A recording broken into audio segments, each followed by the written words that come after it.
Hi guys, welcome back to our YouTube channel pharma cure.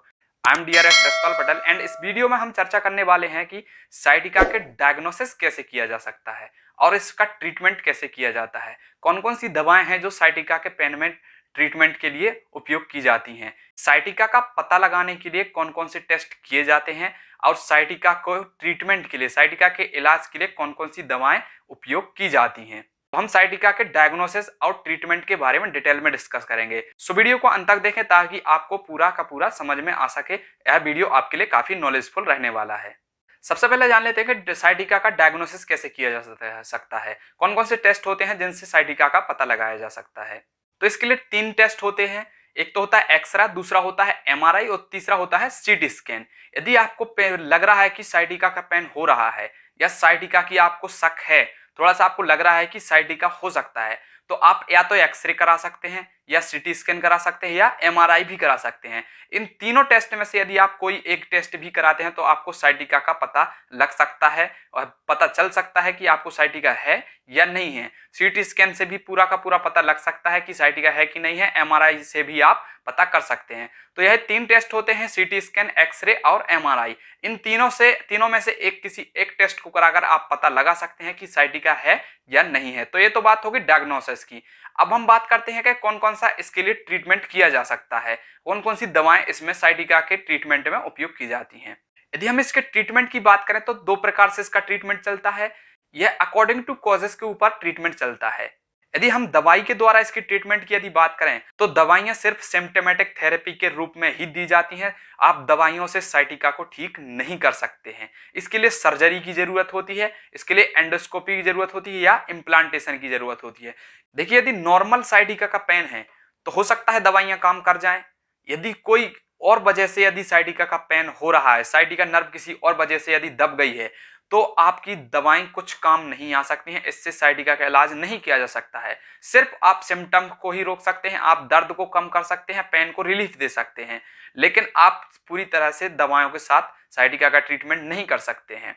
यदि किसी व्यक्ति को साइटिका स्लिप डिस्क की वजह से हुआ हो या या तो स्लिप डिस्क की ओवरग्रोथ हो गई हो या स्लिप डिस्क खिसक गई हो, तो इसकी वजह से यदि साइटिका हुआ हो तो आप दवाओं के साथ साइटिका ठीक नहीं कर सकते हैं। इसके लिए तो सर्जरी की जरूरत होती है।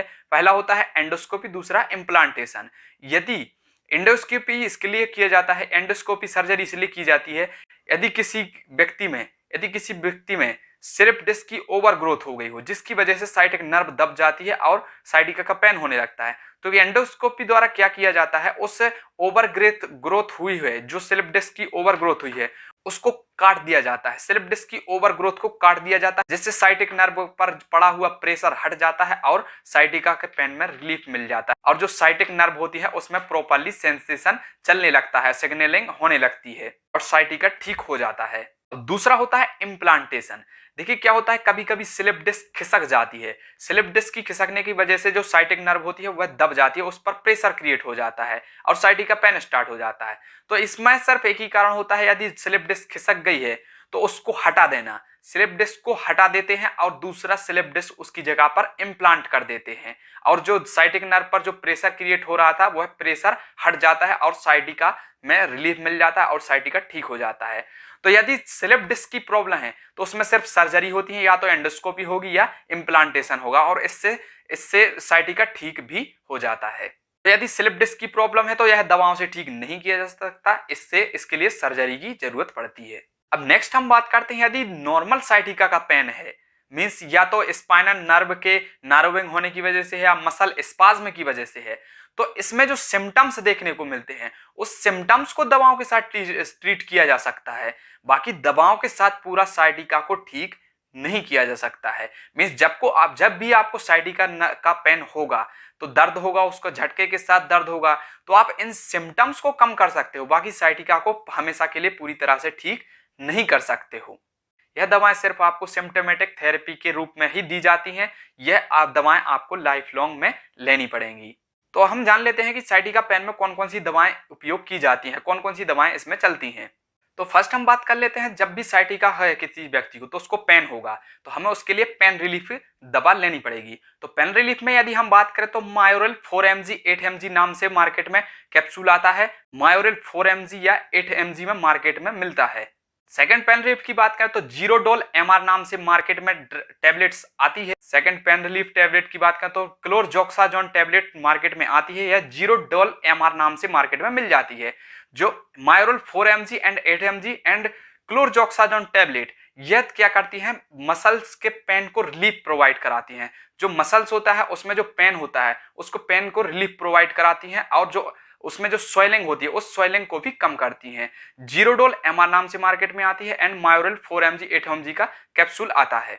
यह मायोरेल 4 mg 8 mg का कैप्सूल आता है एंड जीरोडोल एमआर नाम से जो टैबलेट आती है। आप इन दोनों टैबलेट्स, दोनों कैप्सूल एंड टैबलेट्स को आप सुबह शाम एक एक टैबलेट्स आप खा सकते हो। खाने के बाद आप इसको ले सकते हो। यदि जीरोडोल एमआर नाम से यदि मार्केट में नहीं मिल रही है, वैसे तो मार्केट में जीरोडोल एमआर नाम से कई जगह, हर जगह पर मार्केट में यह ड्रग मिल जाती है, तो आप क्लोरजोक्साजोन नाम से भी ले सकते हो। यदि कैप्सूल, यदि मायोरेल 4 mg 8 mg का कैप्सूल नहीं मिल रहा है तो आप इसका कंपोजिशन बता के आप जेनरिक फॉर्म में भी ले सकते हो। यदि हम कंपोजिशन की बात करें तो इसमें थायोकोल्चिकोसाइड होता है, तो आप थायोकोल्चिकोसाइड का नाम बता के आप इसका जेनरिक फॉर्म भी ले सकते हो। आप इसको सुबह शाम दिन में 2 बार आप ले सकते हो।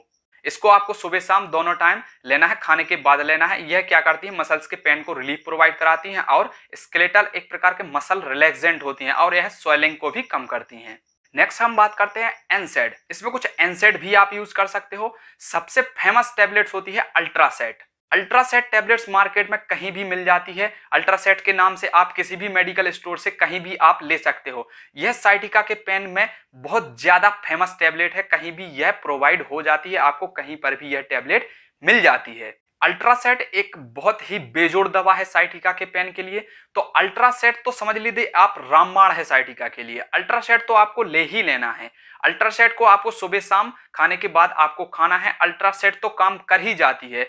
अल्ट्रासेट एक नर्व पेन रिलीफ प्रोवाइड कराती है, नर्व पेन से रिलीफ प्रोवाइड कराती है। इसके साथ ही ट्रामासेप या ट्रामाडोल का कैप्सूल आता है, आप इसको भी ले सकते हो। लेकिन अल्ट्रासेट यदि आपने ले लिया तो इसकी जरूरत नहीं पड़ सकती है, क्योंकि अल्ट्रासेट एक प्रकार का रामबाण होता है साइटिका के लिए। अल्ट्रासेट साइटिका में बहुत अच्छी तरीके से वर्क करता है, यह नर्व पेन से रिलीफ दिलाता है। इसके साथ ही आप ट्रामाडोल या ट्रामासेप ले सकते हैं। ट्रामाडोल 50 mg या 100 mg का कैप्सूल मार्केट में मिलता है, आप वो ले सकते हैं और इसको भी आप सुबह शाम आप 2 टाइम आप इसको खाने के बाद ले सकते हैं। अब जब हम यहाँ पर एनसेड देते हैं, मीन्स ट्रामासेप ट्रामाडोल देते हैं या अल्ट्रासेट देते हैं, तो इसका कुछ ट्रामाडोल का एक सबसे बड़ा साइड इफेक्ट होता है।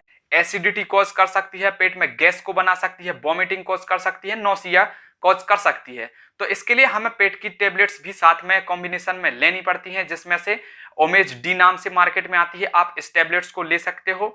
या पेंटोप डीएसआर नाम से मार्केट में टेबलेट आती है, आप इन दोनों में से ओमेज डी या पेंटोप डीएसआर नाम से मार्केट में ड्रग आती हैं, आप इनको ले सकते हो और इसको खाने के पहले आप इनको ले सकते हो। दिन में आपको एक टेबलेट खाना है पेंटोप डीएसआर की या ओमेज डी नाम से मार्केट में आती है। इन दोनों दवाओं में से कोई एक दवा लेकर के आप खाने के पहले खा सकते हो, उसके बाद जो मैंने पहली दवाएं बताई हैं वो खा सकते हो, ताकि आपको वो नौसिया, वॉमिटिंग या गैस इरिटेशन या एसिडिटी से आप बच सको। यदि हम पेंटोप डीएसआर के यदि कंपोजिशन की बात करें तो omeprazole 40 mg and domperidone 30 mg होता है, जो कि एक कॉम्बिनेशन फॉर्म में होता है, जिसे हम पेंटोप डीएसआर नाम से मार्केट में आती है। तो हमें इन सभी टेबलेट्स के साथ पेंटोप डीएसआर या ओमेज डी नाम की टेबलेट्स आती है, इन टेबलेट्स को भी साथ में लेना पड़ता है ताकि इन दवाओं के साइड इफेक्ट से बचा जा सके। नेक्स्ट बात करते हैं कि देखिए, जब उस व्यक्ति को साइटिका का पेन होगा तो हो सकता है उसे बुखार भी आ जाए, उसे फीवर भी हो, तो इसके लिए हम आइबुप्रोफेन दे देते हैं। तो हम उसको इन सभी दवाओं के साथ आइबुप्रोफेन भी देते हैं, ताकि हो सकता है उसको दर्द के साथ बुखार भी हो तो बुखार भी ठीक हो जाए, बुखार भी उसको ना आए। साथ में आइबुप्रोफेन भी लेते हैं। नेक्स्ट है स्टेरॉइड। साइटिका के पेन में कुछ डॉक्टर्स स्टेरॉइड देने की भी सलाह देते हैं, क्योंकि क्या होता है, यह जॉइंट्स में या कोई भी किसी प्रकार के इन्फेक्शन में बहुत अच्छा काम कर जाता है। हालांकि ज्यादा स्टेरॉइड प्रेफर नहीं करते हैं, लेकिन यदि कोई चीज है जो ठीक नहीं हो रही है तो उसके साथ स्टेरॉइड भी देते हैं, ताकि वह जो जल्दी से जल्दी ठीक हो सके। तो कुछ डॉक्टर्स स्टेरॉइड देने की भी सलाह देते हैं, ताकि उसमें जो इरिटेशन हुआ है, जो स्वेलिंग हुई है, जो भी उसमें इन्फ्लामेशन हुआ है, उसको कम किया जा सके। स्टेरॉइड में आप इन डेक्सामेथासोन, बीटामेथासोन या प्रेडनिसोलोन, इन तीनों में से आप कोई एक टेबलेट आप ले सकते हैं, ताकि पेन रिलीफ के साथ साथ जो भी साइटिका नर्व में जो भी इन्फ्लामेशन है, जो भी स्वेलिंग है, जो भी इरिटेशन है, वह ठीक किया जा सके। अब सबसे लास्ट में तो बात आती है कि देखिए, अब ट्रीटमेंट के तो सारे नियम हमने अपना लिए, अब बात आती है कि हमें और क्या कर सकते हैं।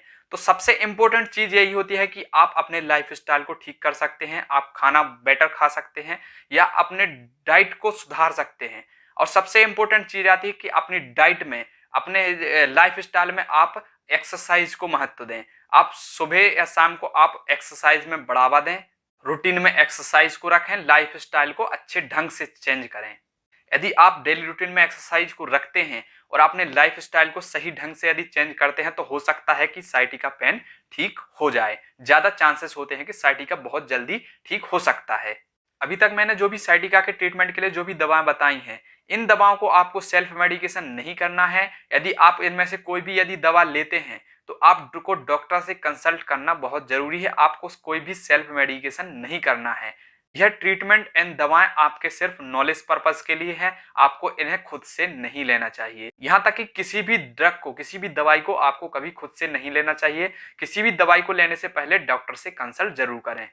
तो आई होप कि आप पूरी तरीके से समझ चुके होंगे कि साइटिका का डायग्नोसिस कैसे किया जा सकता है, इसे कैसे पहचाना जा सकता है और साइटिका के पेन के लिए कौन कौन सी दवाएं उपयोग की जाती हैं और किस प्रकार से इसका ट्रीटमेंट किया जाता है। यदि आपको यह वीडियो अच्छा लगा हो तो लाइक कर दें एंड शेयर कर दें। यदि चैनल पर नए हो तो सब्सक्राइब कर दें। चलिए मिलते हैं ऐसे ही किसी नए इंटरेस्टिंग और नॉलेजेबल वीडियो के साथ। तब तक के लिए थैंक यू वेरी मच। जय हिंद, वंदे मातरम।